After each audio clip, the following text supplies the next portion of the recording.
Greetings lords and ladies, and welcome to the Westeros vibe, where doors are held, even in the books. Before we start, I would like to remind you that links to every article or video covered this week can be found in the video description below. Also in the description you will find timestamps, so that you can choose which stories you will want to view. We start off the week with Christian Nairn and Isaac Hempstead Wright talk last night's big twist.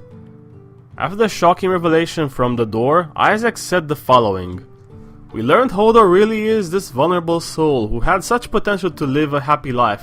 First, through Bran's selfish actions, going into the White Walker vision in the first place, I've screwed him over. He didn't pick up that he should get out of the dream, and then Hodor sacrificed himself. He's been through all this, and he's still having to do this.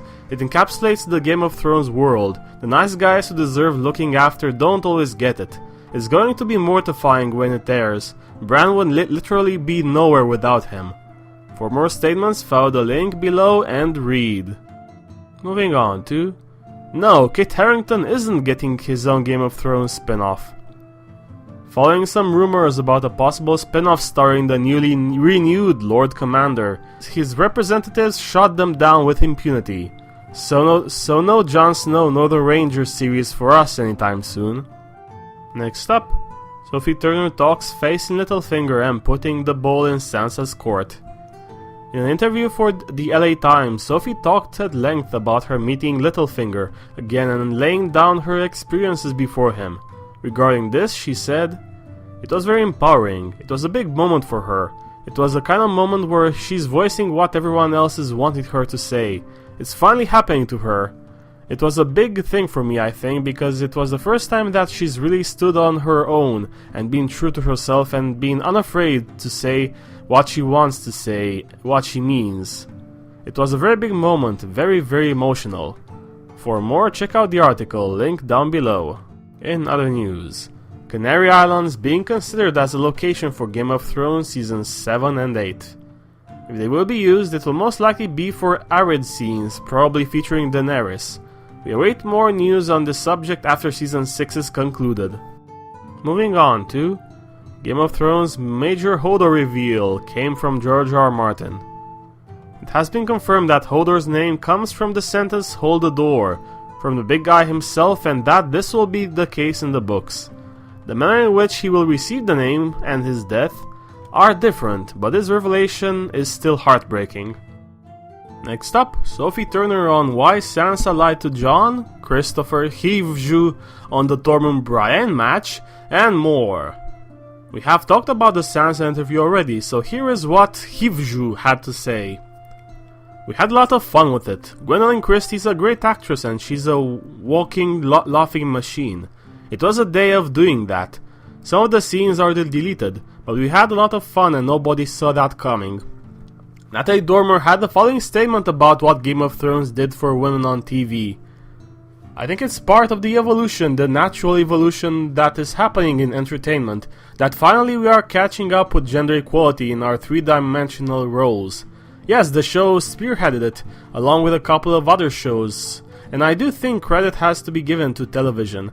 And cinema is finally catching up, knowing that audiences respond to well-written three-dimensional characters. I like to see it as a natural progression in evolution that is overdue, but it is happening."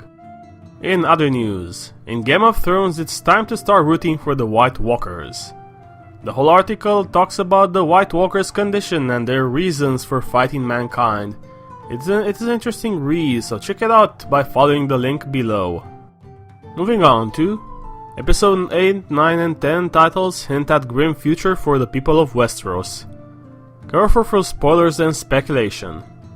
Episode 8 is called No One, which is of course a reference to Arya's storyline, perhaps her becoming a faceless assassin or just dying. It could also refer to the loss of identity when it comes to other characters. Episode 9 is called A Battle of the Bastards, which is of course the climactic hyper episode, filled with action set pieces and awesome fighting. Episode 10 is called The Winds of Winter, which may finally signal the invasion of the White Walkers via wall breaking. Next up, Ewan Rion hints at Ramsay Bolton's fate this season. the Bastard of Bolton gave an interview about his possible fate, from which we have the following quotes. There are elements, he's a very interesting character. There are reasons why he has become this character, and those things are interesting to act. I'd quite like a dragon-related death in some brutal dragon encounter, fighting a dragon and losing. Moving on to the lands of YouTube, we have the following videos to mention this week.